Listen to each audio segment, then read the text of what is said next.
Pemirsa, Anda masih bersama kami dalam Berita Lampung. Bagi Anda yang baru bergabung, berikut Berita Lampung pilihan hari ini.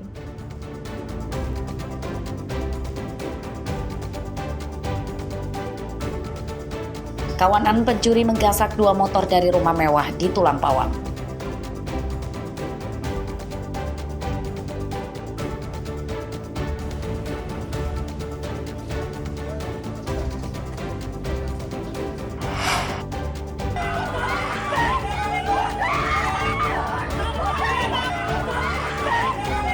Penahanan 2 tersangka korupsi proyek rumah sakit oleh petugas Kejaksaan Negeri Lampung Utara nyaris ricuh akibat diadang keluarga tersangka.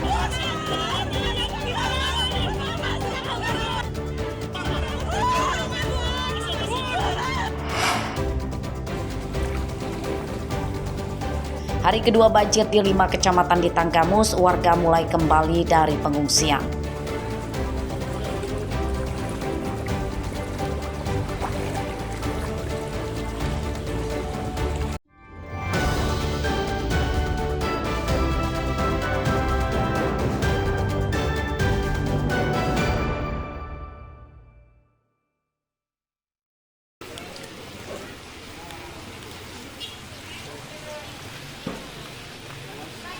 Hari kedua banjir di Tanggamus, sebagian besar daerah yang terdampak sudah mulai surut. Namun masih ada beberapa daerah dekat sungai dan di dataran rendah masih terendam banjir dan ketinggian air sekitar 20 cm.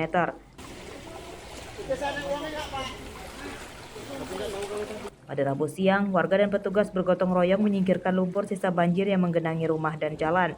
Petugas juga mulai menyalurkan bantuan bahan pangan kepada para korban banjir. Pantauan petugas, warga korban banjir telah kembali dari pengungsian. Dari 5 kecamatan yang terancam banjir, 2 jadi yang terparah yakni Kecamatan Wonosobo dan Kecamatan Bandar Negeri Semuong. Lebih dari 1.000 warga yang jadi korban banjir. Ya walaupun ada yang air cuman lewat, tetapi rata-rata yang di Waisemaka terdampak semua. Untuk korban sendiri ada tidak, Pak? Alhamdulillah untuk korban tidak ada. Tidak ada. Langkah-langkah yang diambil Pak dari pemerintah? Langkah-langkah yang diambil tentunya kita koordinasi dengan BPBD, dari Basarnas, alhamdulillah juga tadi datang, kemudian dari Dinas Sosial. Insya Allah mereka masih menunggu data yang kita kumpulkan.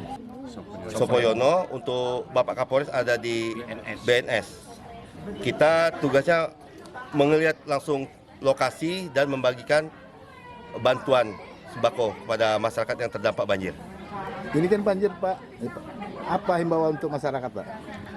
Untuk himbauan kepada masyarakat untuk agar tidak terjadi banjir, agar masyarakat tidak membuang sampah sembarangan dan berlaku hidup sehat, ya. Dan juga tidak membangun bangunan terlalu rapat dengan aliran air. Banjir besar yang menerjang 5 kecamatan di Tanggamus terjadi pada Selasa dini hari. Banjir dipicu jebolnya tanggul sungai di Kecamatan Wonosobo akibat tidak mampu menampung debit hujan lebih dari 4 jam. Banjir yang datang dengan cepat menyebabkan sebagian warga tidak sempat menyelamatkan harta benda dan kendaraannya. Ari Susanto melaporkan dari Tanggamus.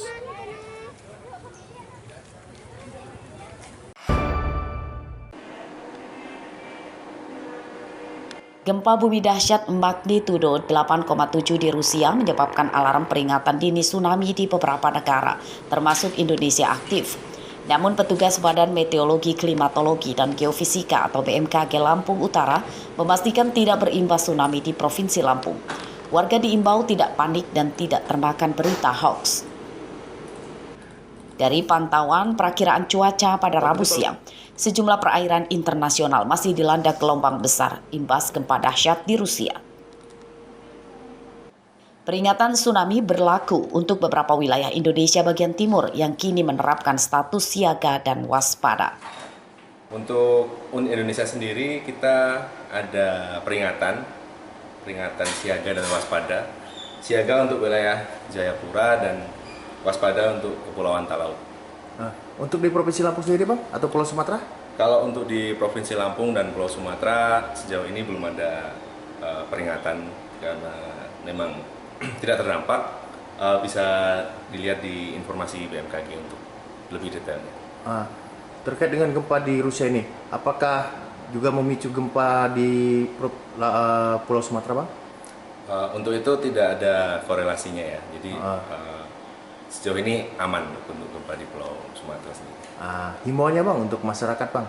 Untuk himbauan pada masyarakat agar tetap selalu waspada dan agar selalu mengikuti perkembangan informasi yang kami sampaikan di informasi BMKG.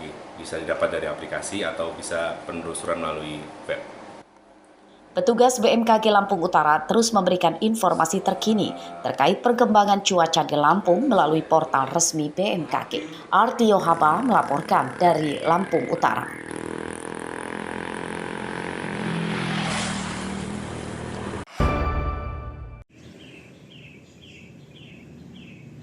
Peredaran beras premium oplosan di sejumlah daerah di tanah air jadi perhatian banyak pihak. Di antaranya Yayasan Lembaga Perlindungan Konsumen Indonesia atau YLKI Lampung. Sejauh ini petugas YLKI belum menerima pengaduan warga yang jadi korban peredaran beras oplosan. Meski demikian, petugas YLKI telah membuka posko pengaduan dan ikut terlibat dalam pengawasan upaya pencegahan peredaran beras oplosan di sejumlah pasar bersama tim Satgas Pangan. Dari pantauan di pasar, petugas belum menemukan adanya beras oplosan. Namun temuannya adalah takaran dan kualitas beras kemasan premium tidak sesuai. Polisi dan instansi terkait diimbau segera menindak tegas para penjual yang mengurangi takaran dan kualitas beras yang tidak sesuai pada label kemasan. Kalau hasil Kementan itu kan ada beberapa produk yang memang berasal dari Lampung. Oleh karena itu, Polda Lampung mestinya bisa secara responsif menindaklanjuti ini, aliran-aliran ini. Artinya beras oplosan ini bisa ditelusuri dari mulai pabrikan, jalur distribusi sampai dengan si pengecer. Di mana dia berubahnya? Kalau ada alasan-alasan bahwa beras lama dan sebagainya, itu kan pembenaran. Mestinya kalau dia beras lama tidak boleh dijual dengan kualitas labelisasi yang ada, karena dia harus melakukan stok opnam, ngecek barang itu. Pasti ada pelanggaran kalau dia ditemukan dalam apapun alasannya, kalau dia terjual dengan kualitas yang tidak sesuai dengan labelnya, kemasannya, maka itu adalah pelanggaran Undang-Undang Perlindungan Konsumen, khususnya di pasal 8. Ketidaksesuaian takaran dan kualitas beras sesuai label kemasan ditemukan petugas saat menggelar razia di pasar dan minimarket di Metro dan Lampung Timur beberapa waktu lalu. Satu, misalnya kalau boleh disebut merek, ada 2 koki, ada kurangnya timbangan. Dan kemudian kalau dari pasar modern adanya kualitas Alfamart, merek Alfamart, produksi Alfamart yang kurang dari segi kualitas. Tapi dijual premium. Artinya kalau dijual dengan harga premium itu belum sesuai, karena setelah kita lakukan secara visual, kita lakukan dilihat secara kasat mata bahwa itu masih ada beberapa yang belum sesuai, masih ada gambar, masih ada kotoran dan banyaknya patah-patah. Ada 2 merek beras yang ditemukan petugas, kualitas dan takarannya tidak sesuai pada label kemasan. Pada razia itu, petugas hanya memberikan sanksi teguran kepada penjualnya. Jeffrey Arifin dan Asep Saifullah melaporkan dari Bandar Lampung dan Lampung Timur.